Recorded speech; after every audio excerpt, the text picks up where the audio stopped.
The Southern Pacific has refused Amtrak's suggestion for a 7-hour and 10-minute running time between Dallas and Houston. For this stretch of track between Corsicana and Hearne, have refused an hour and 50 minutes. The train pulling out now is the Southern Pacific's Blue Streak merchandiser, highballer freight from St. Louis to Los Angeles. Right now it's 12:27. Let's see how the Blues does between Corsicana and Hearne. I think we can keep up with it, but we need to get moving. This freight train is set to make its run in 1 hour and 30 minutes. 20 minutes less than the schedule the Southern Pacific refused for the Texas Chief, even though passenger trains are permitted to go 20 miles per hour faster than freights, according to standards of the Federal Railroad Administration.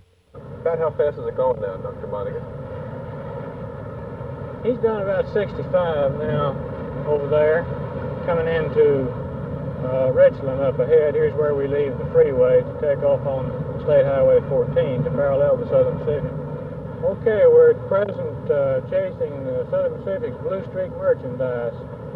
They originate in St. Louis, taking connections from all points in the east.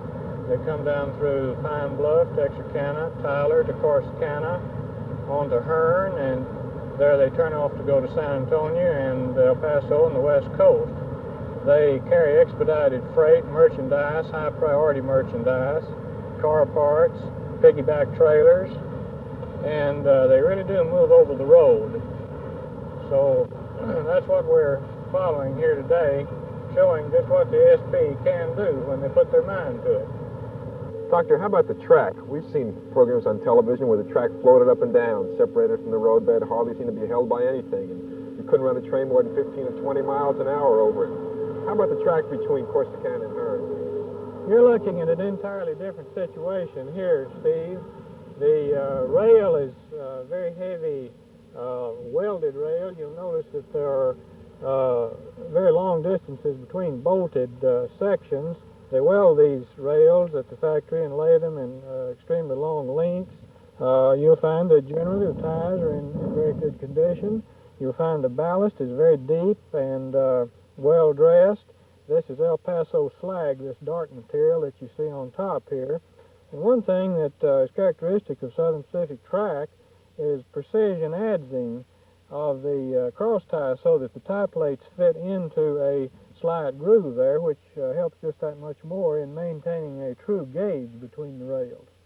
He's been clipping along right around 70 here. He dropped back just a little bit for this small town. I believe this is Wortham up ahead. Yes, this is Wortham. He slows down a little bit through these towns, but not a whole lot.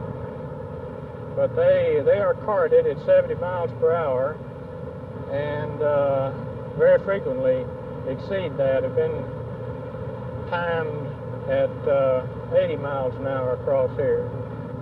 So it's really fast freight. Well, your Federal Railroad Administration standards, this is the Department of Transportation, grades track according to the characteristics of the material and the workmanship that goes into it. And you would find easily, I feel, that this would classify as Class 4 track, which would be okay for freight trains at 60 miles an hour and passenger trains at 80 miles an hour. And we feel that the lowest amount that you'd find on the Southern Pacific with reasonable daily maintenance and a few improvements in such as spot repairs would be Class 3 track, which would be 40 for freight and 60 for passengers. How's the train doing now, Doctor? Oh, he's going along in great shape, Steve. He's coming around this curve into Bremond, 65 miles an hour. He'd be slowing down a little bit to go through the town. Southern Pacific locomotive, 9114 in the lead. How fast has he been going, so it looks like? Well, we've been hitting a steady 75 out there in the area just before Vermont, and we came back into the track there parallel with him. So he's been going a good 75 along there.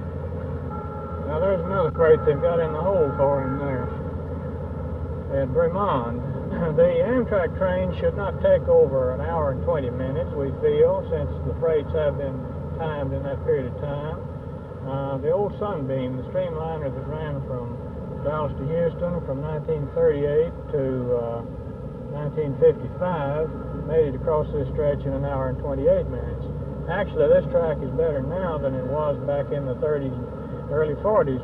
Well, this should be good for 80 along here because we've seen that the freights go well over 70. We've timed them at 75 and possibly above today.